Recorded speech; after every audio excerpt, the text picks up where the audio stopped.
Bonsoir à tous et bienvenue dans ce journal dont voici les titres.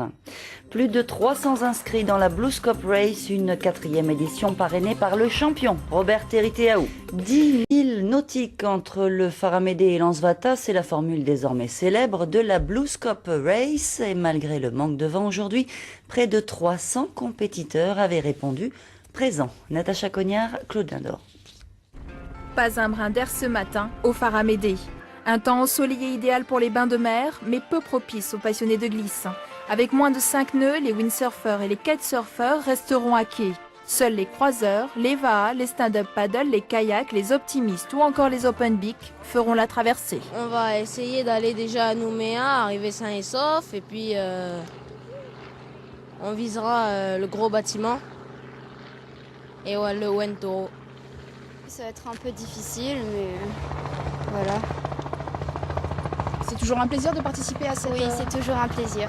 Ils ont été préparés à faire attention à l'équilibre de leur bateau, de bien se centrer sur leur bateau, être attentifs à leur voile et de jouer en permanence avec les petites risées qui risquent d'arriver, qui vont leur permettre de progresser, d'obtenir un gain de vitesse. Du côté des équipes de VAA, le défi du jour, effectuer le raid longue distance en moins de 2 heures.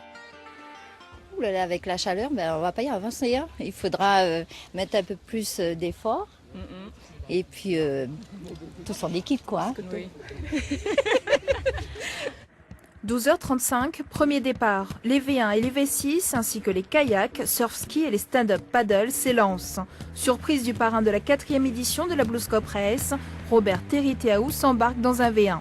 Une première pour le champion de windsurf. Quelques minutes plus tard, départ des open beak, optimistes et catamarans.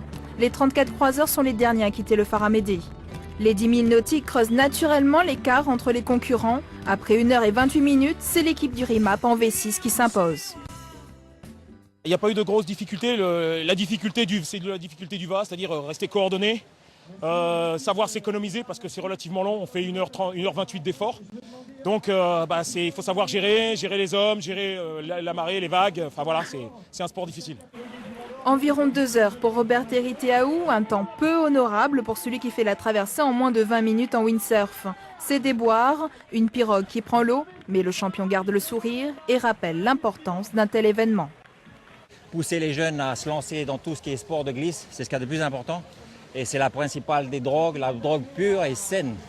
Donc c'est vrai que je suis là venu aussi pour eux, parce qu'on a commencé comme ça, on a rêvé. Donc si on peut les faire rêver, tant mieux. Le manque de vent n'a pas permis aux compétiteurs d'égaler, voire de dépasser le record de Charles Perret de 25 minutes et 42 secondes. Mais cette Bluescope Race 2011 a tenu toutes ses promesses. Les sports nautiques étaient aujourd'hui à l'honneur. Et avant de refermer ce journal, je vous en rappelle l'une des principales informations. Plus de 300 compétiteurs inscrits pour la Bluescope Race entre le Faramédé et l'Ansvata. 10 000 nautiques et pas de record battu. Le grand absent, c'était le vent.